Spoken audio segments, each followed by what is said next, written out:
Eu sou do tempo em que ainda se escreviam cartas. Eu sei que talvez você não queira se revelar, mas talvez você já tenha escrito cartas. Cartas familiares, cartas de amor, cartas comerciais. E quando nós escrevíamos cartas, havia uma grande expectativa. Eu me lembro de que na cidade do interior onde eu morava, havia apenas o seu Guilherme, que era o carteiro, um só. E ele não saía distribuindo as correspondências, ele ficava ali na sede do correio. Nós é que tínhamos que ir até lá para saber se havia ou não cartas. E com que expectativa perguntávamos para o seu Guilherme: há cartas para mim? E porque carta sempre traz uma mensagem, e uma mensagem, seja ela boa ou quem sabe nem tanto, mas uma mensagem que impacta a nossa vida. E assim eu espero que esta série com as 7 cartas, as 7 igrejas, possa impactar a vida de cada um de nós aqui. E quando nós olhamos para as 7 cartas, somos levados a pensar que na Ásia Menor só havia 7 igrejas. Eu quero crer que havia outras tantas igrejas, mas que Deus escolheu aquelas 7 para levar a sua mensagem para aquele tempo e para nós hoje. Isso significa dizer que a mensagem, as 7 cartas que estão no Apocalipse, são muito atuais. É para todos nós aqui. E eu não devo achar que os elogios e as repreensões àquelas igrejas sejam só para aquelas igrejas naquele tempo. Eu quero crer e creio firmemente que os elogios, as repreensões são para nós hoje. E é por isso que nós devemos ler atentamente as 7 cartas e ainda tirar as lições que serão valiosas para a nossa vida. Isso nos levará a refletir como está a igreja da Borda como um todo. Como a liderança tem conduzido esta comunidade de Cristo? Qual a minha parte? A minha parte. E aí você diz aí a sua. A minha parte neste contexto. E qual é a minha atuação? E ao abordar as 7 cartas, eu posso encontrar 3 grandes ameaças às 7 igrejas naquele tempo. 3 grandes ameaças, que eram ameaças naquele tempo, e infelizmente elas continuam no nosso tempo. E temos que estar atentos e cuidar para não sermos arrastados por essas 3 grandes ameaças. Uma delas é o esfriamento no amor a Deus. A outra, a perseguição por causa da fé em Jesus Cristo. E a outra, os falsos ensinos que levam a igreja ao mundanismo. No domingo passado, o Barbosa abordou a primeira ameaça, o esfriamento no amor a Deus, e nos exortou a voltarmos ao primeiro amor. Hoje, ao estudarmos a carta à igreja de Esmirna, nós vamos falar a respeito da segunda ameaça, que é a perseguição, que é o sofrimento. Porque a igreja de Esmirna é o protótipo da igreja perseguida. Mas vamos à leitura do texto, que está em Apocalipse 2, nós vamos ler do versículo 8 ao versículo 11. E você que está com a sua Bíblia, deixe aberta, ainda que você acompanhe na tela, porque nós vamos nos remeter constantemente aos versículos. A palavra de Deus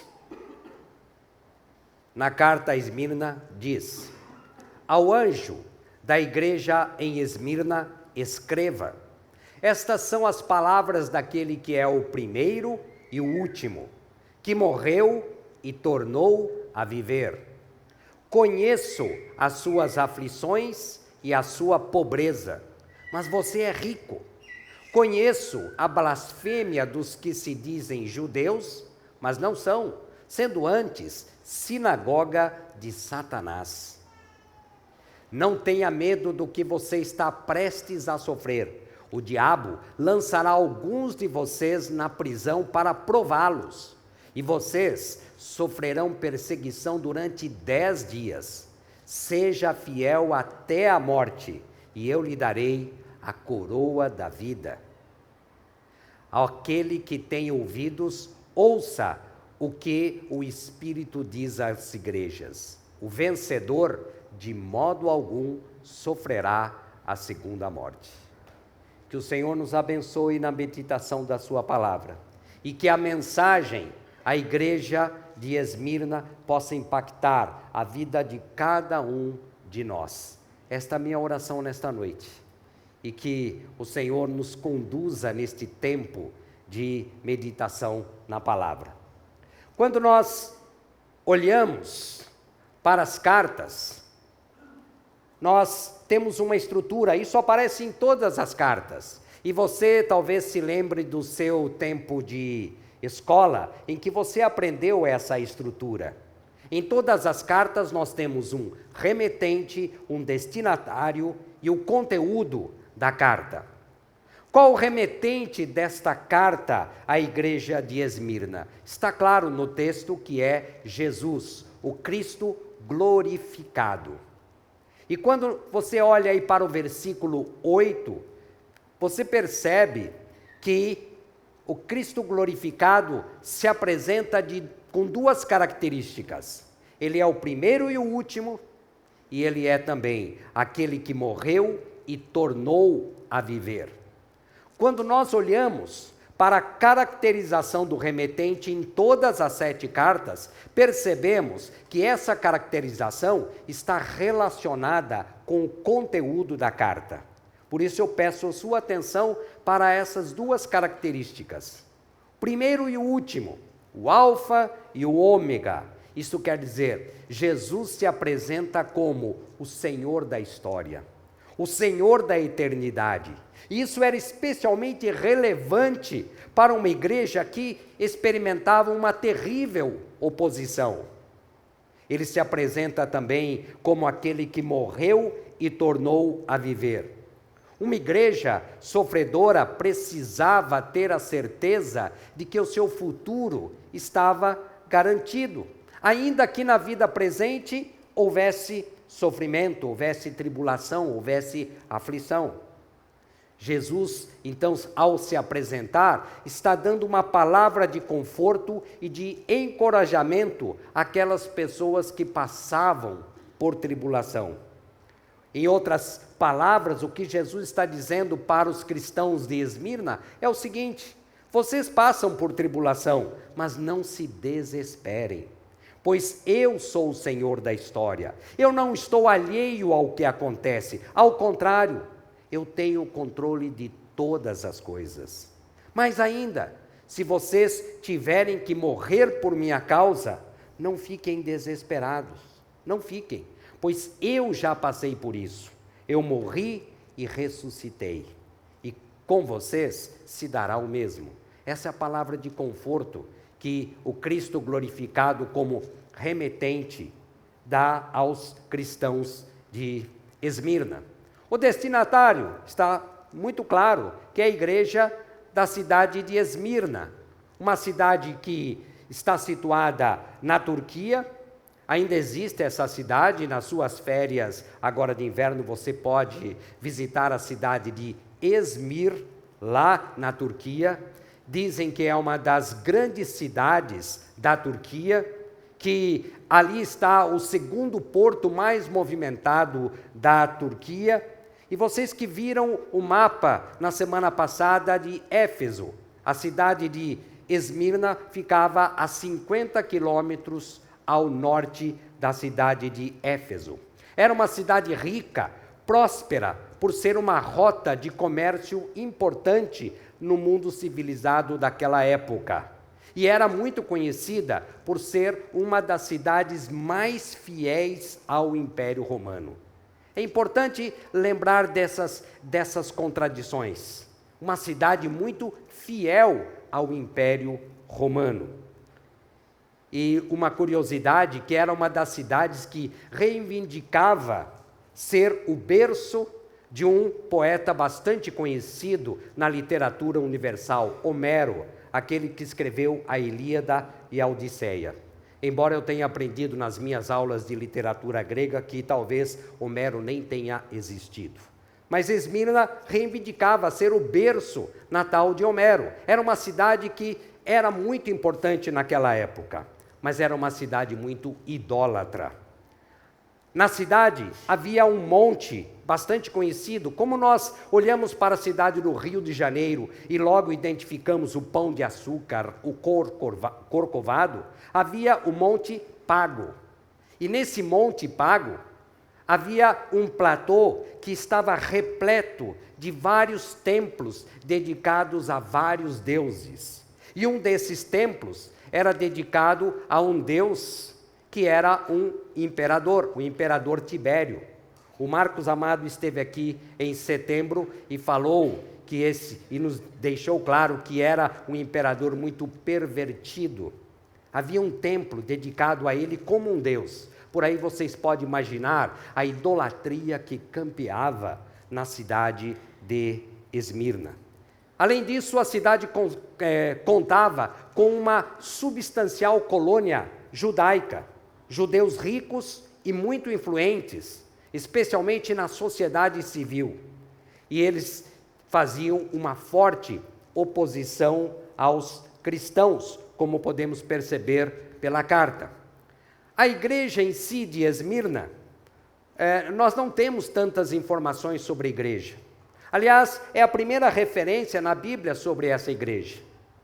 Não conhecemos quem começou aquela igreja, mas provavelmente ela tenha sido fruto das peregrinações missionárias de Paulo, já que ela ficava perto de Éfeso.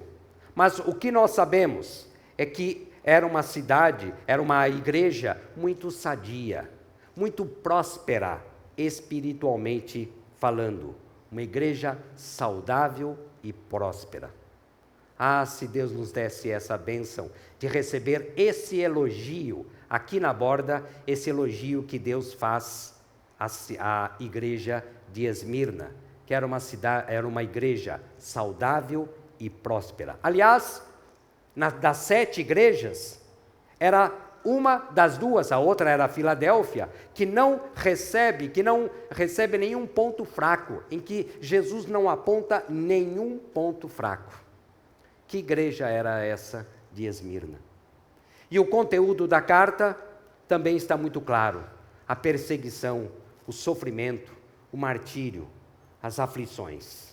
E é por isso que ao ler a carta, eu posso chegar a essa conclusão, que os sofrimentos com Cristo precedem as glórias da eternidade.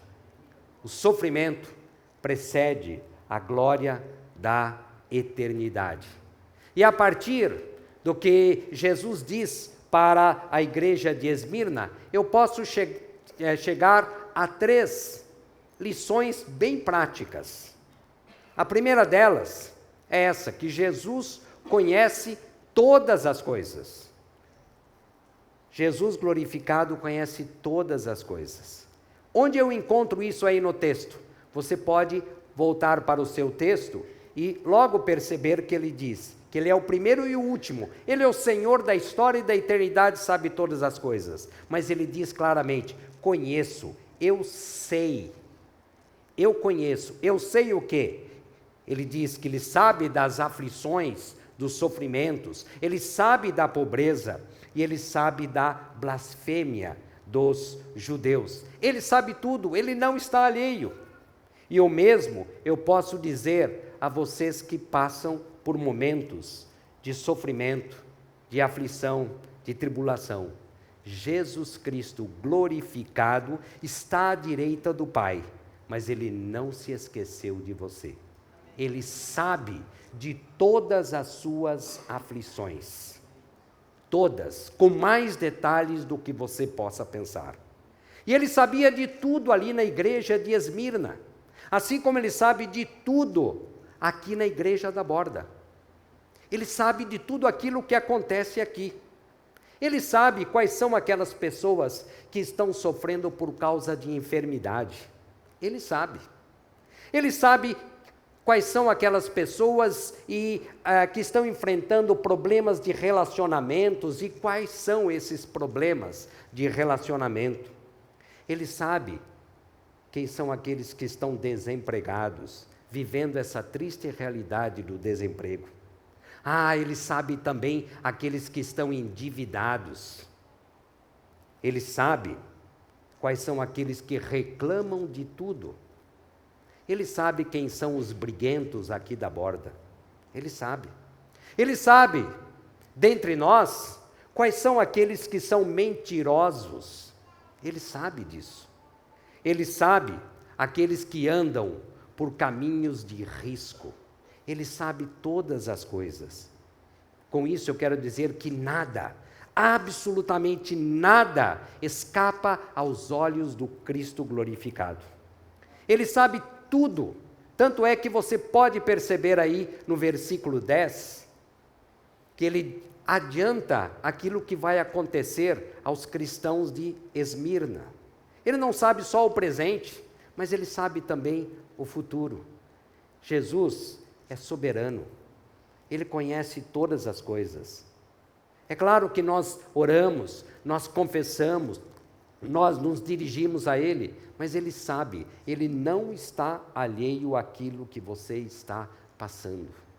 Essa é uma verdade absoluta na nossa vida. A segunda lição prática é que o sofrimento faz parte da vida do cristão. Sofrimento faz parte da vida do cristão.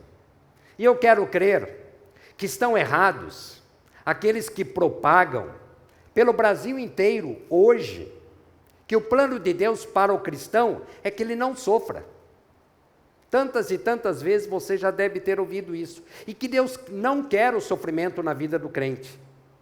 Mas eu quero dizer a vocês que Jesus prometeu uma chegada certa.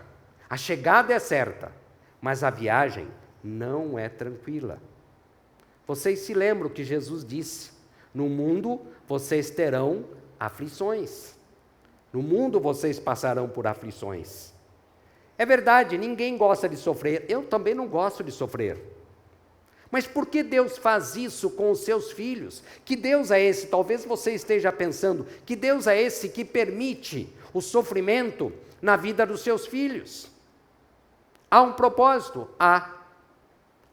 Vamos entender isso, começando em primeiro lugar, pela natureza do sofrimento. O que eu quero dizer com natureza do sofrimento? Que tipo de sofrimento é este que Jesus aborda, que Jesus focaliza na carta aos cristãos de Esmirna? Já posso adiantar a vocês que não é o sofrimento consequência dos nossos pecados. Não é esse sofrimento. Não é o sofrimento consequência das minhas escolhas erradas e equivocadas. Não é esse. Mas é o sofrimento que está ligado à minha profissão de fé. O sofrimento que está ligado ao meu posicionamento. Eu me posiciono ao lado de Cristo. E há consequências, nós sabemos que há. É sobre esse sofrimento que Jesus está dizendo.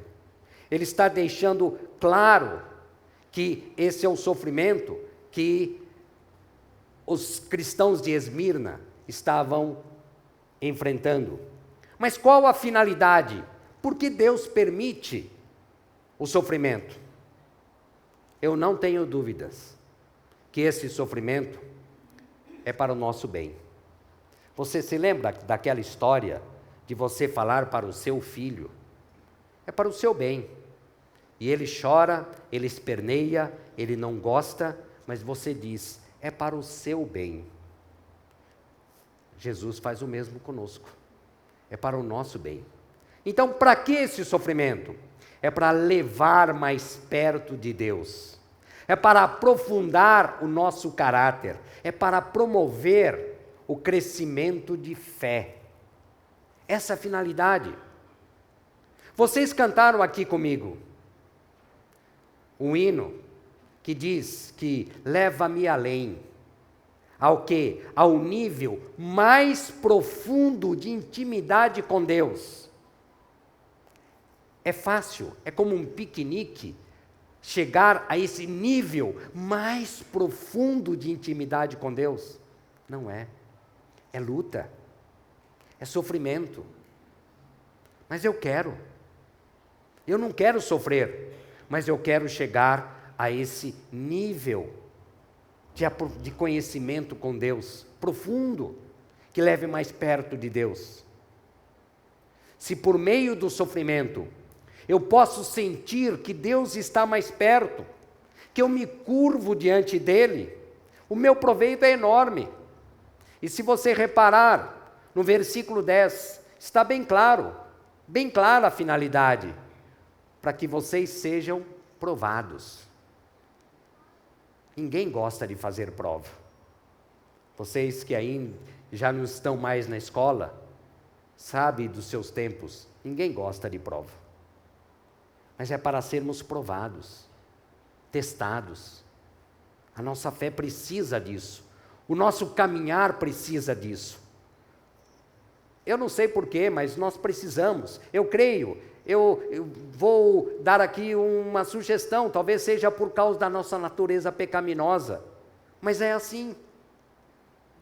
Precisamos desse processo de crescimento. Você se lembra, aqui ao ler o texto, você se lembra que quando Jesus disse que estava vendo o sofrimento dos cristãos de Esmirna, o que ele disse para eles? Olha, fiquem sossegados porque eu vou resolver o seu problema. Eu vou tirar o sofrimento de vocês. É isso que Jesus diz para os cristãos de Esmirna? Não. O que ele diz? O pior está por vir. O pior está por vir. O Cristo glorificado adianta para os cristãos de Esmirna que ainda eles terão provas mais duras, que alguns deles seriam presos, que alguns morreriam. Eu quero lembrá-los de que as prisões do Império Romano eram, na verdade, a antessala da morte. Ali nas prisões se contraíam todos os tipos de doença, as pessoas morriam de fome, eram largados, esquecidos. E Jesus está dizendo isso. Jesus não está dizendo para eles, fiquem sossegados porque eu vou resolver o problema. Não, não é isso. Mas o que acontece? Esse sofrimento tem um limite. Deus não nos deixa largados. Jesus diz para eles, vocês terão um período de sofrimento de 10 dias. Nós não vamos aqui discutir se referem de fato a 10 dias cronológico ou períodos, não importa. O que importa é que Jesus está dizendo, esse sofrimento tem hora marcada para acabar. E quando nós olhamos outras passagens, nós percebemos que não sobreveio provações, sofrimentos que nós não pudéssemos aguentar. O nosso Deus sabe o que nós podemos suportar. Ele sabe. Você se lembra de Jó? Teve um período em que acabou.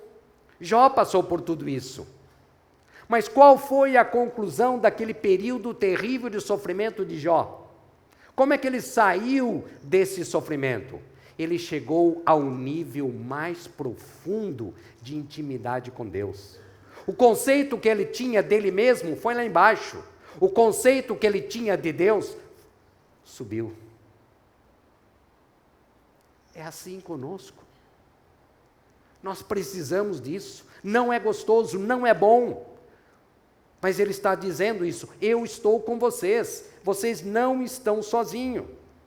E eu penso também que o sofrimento serve para sedimentar no cristão a expectativa da espiritualidade. Que tipo de felicidade você deseja? Eu sei, eu sou como vocês. Eu gosto de conforto. Eu gosto de boa vida. Gosto. E não vejo que haja mal nisso. Gostar de conforto, gostar de coisas boas, não há mal. Sabe qual é o mal? É fazer disso a minha razão de viver. Esse é o mal. Quando eu coloco a busca do conforto, a busca do bem-estar, a busca de todas as coisas no lugar de Deus. Esse é o mal. E é isso que Jesus está dizendo. Onde está o teu tesouro? Onde está o teu coração? É nesse tesouro. É isso que Jesus está dizendo para eles. Essa é a finalidade do sofrimento. Mas há também marcas desse sofrimento. E ao ler esta carta eu posso identificar pelo menos 2 marcas do sofrimento. Uma delas, a pobreza. Apesar de morarem numa cidade rica, próspera, os cristãos de Esmirna eram pobres. Eram pobres. E há alguns motivos para essa pobreza. Cristãos que se convertiam já eram pobres, continuavam pobres. Então, aquele slogan que muitas vezes você vê por aí, venha para Cristo e você vai ficar completamente rico. Essa não é a promessa do nosso Deus, do nosso Jesus. Essa não é. Você pode até ficar rico. A vida cristã pode até levar você a mudar completamente a sua vida financeira. O Davi Urbay e toda a equipe do CRAU tem feito isso. Tem mostrado, é possível melhorar a vida financeira. Mas Jesus não está prometendo, venha para o meu reino e você vai ficar rico, não é isso. Eles eram pobres, porque entre eles havia escravos, e continuavam escravos. Mas alguns, por se declararem cristãos, perderam o emprego. Outros, por serem cristãos, foram alvos de tumultos, talvez planejados por pagãos e por judeus, e tiveram todo o seu negócio destruído.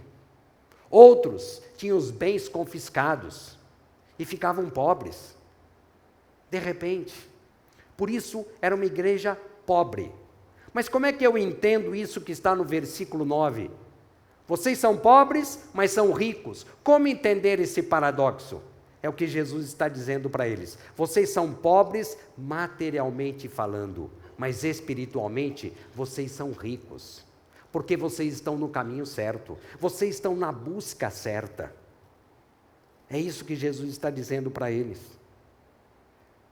A situação dos discípulos de Esmirna era muito melhor do que os cristãos da igreja de Laodiceia. Outra carta que nós vamos ver.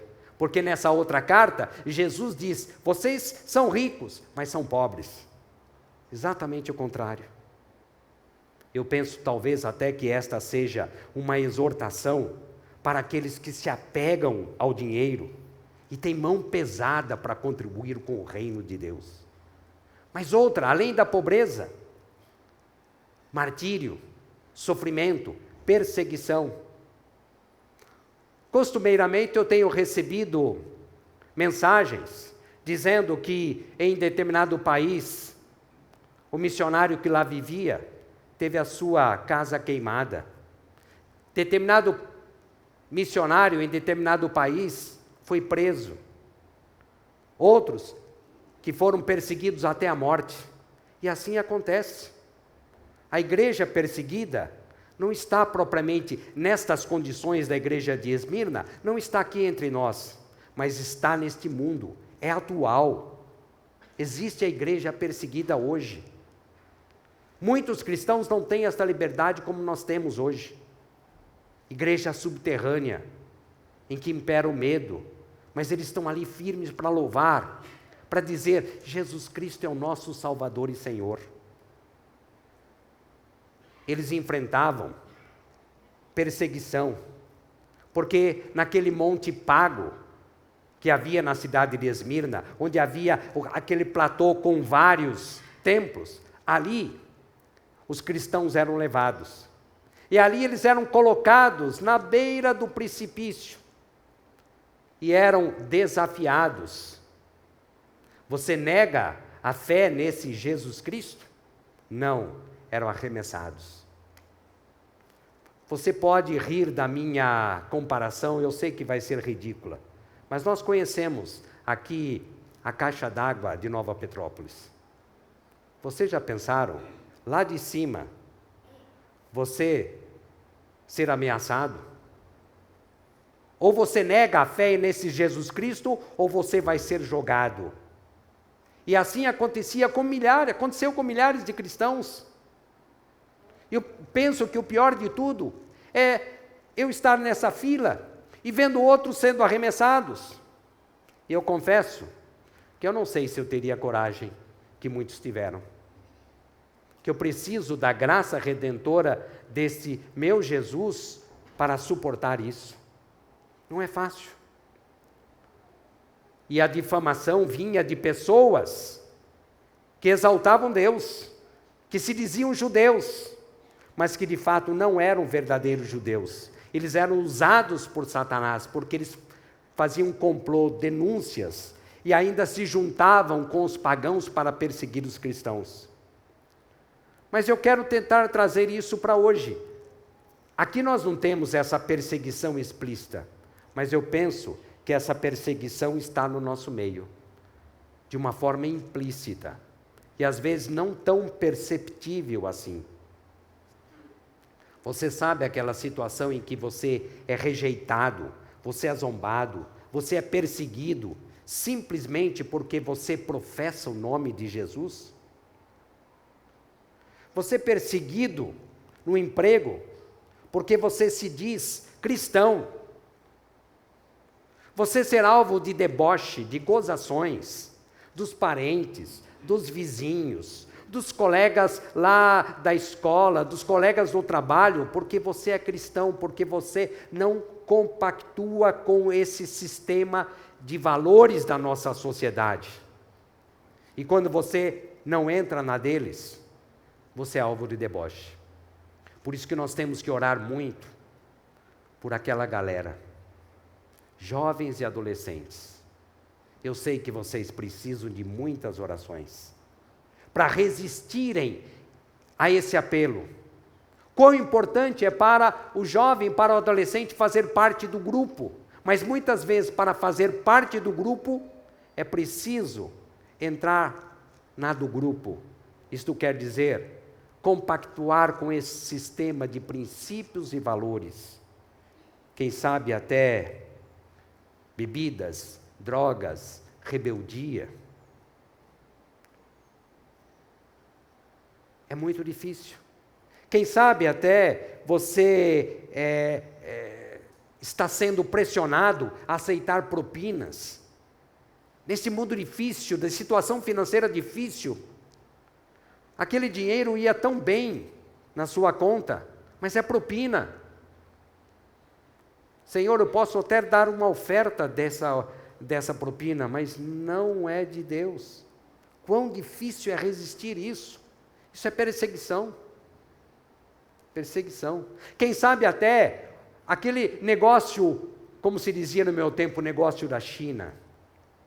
E hoje é da China mesmo, né?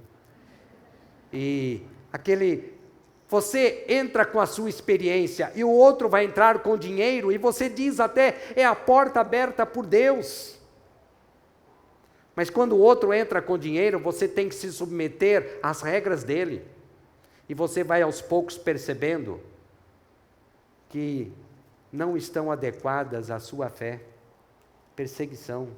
Ou quem sabe, você pai de criança, você já pensou que o seu filho, lá na escola, pode dizer para os coleguinhas, ou para a professora, que foi disciplinado? Disciplinado segundo as regras, os padrões da Bíblia? E aí você ser denunciado, você ser chamado pelo conselho tutelar? Perseguição. Há perseguição sim, mas talvez seja mais sutil. E nós precisamos estar atentos e dependentes de Deus para isso. E há tantos outros exemplos que eu poderia citar, mas essas marcas de martírio, de sofrimento, de perseguição estão no nosso meio.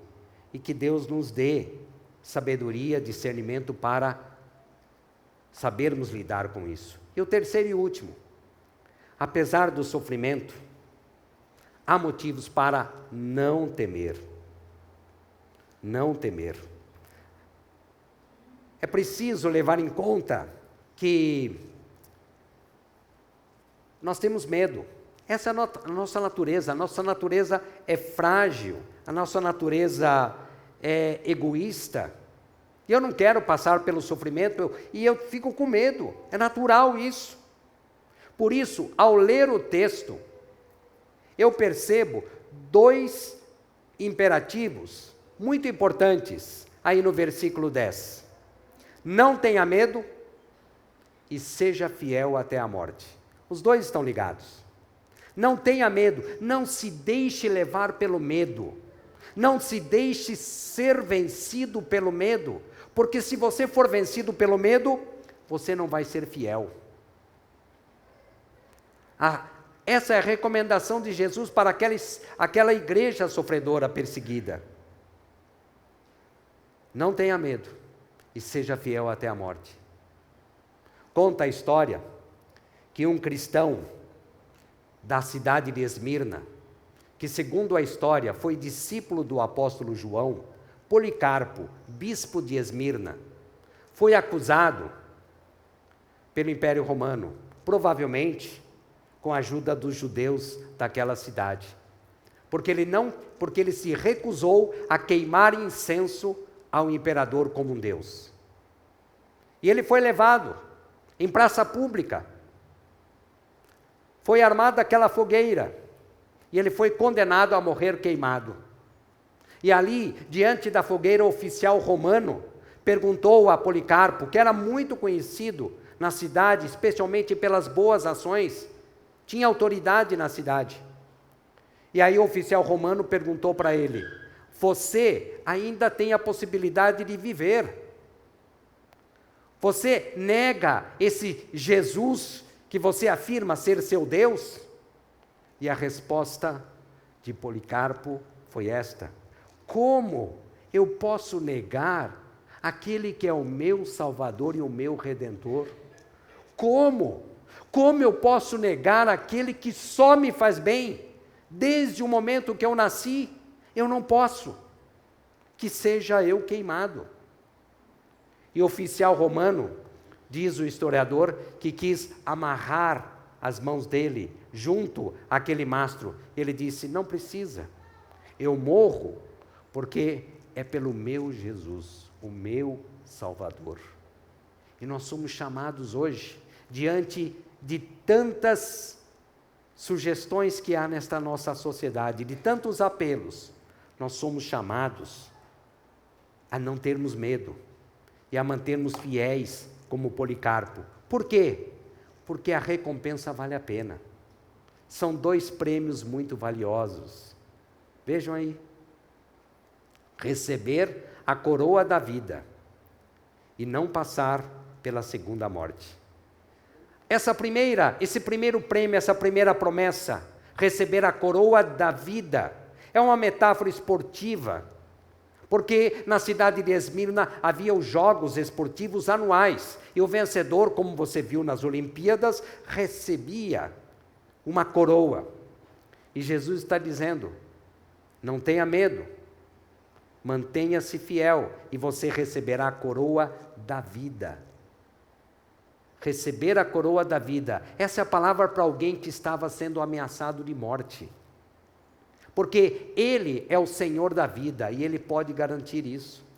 O nosso Deus é o Senhor da vida. E o segundo prêmio: você não sofrerá os danos da segunda morte. Você pode passar pela primeira morte, a morte natural. Você pode passar, mas você não sofrerá os danos desta segunda morte. Se você quiser ler sobre esta segunda morte, você pode ver no capítulo 20 do mesmo livro de Apocalipse, no capítulo 20, versículos 6, 14 e 21, 8. João fala dessa segunda morte. Trata-se do lago de fogo no juízo final. É a morte espiritual. O que Jesus está dizendo? Vocês podem morrer. O que é morrer diante daquilo que nós teremos na eternidade? Não é nada. Não é nada.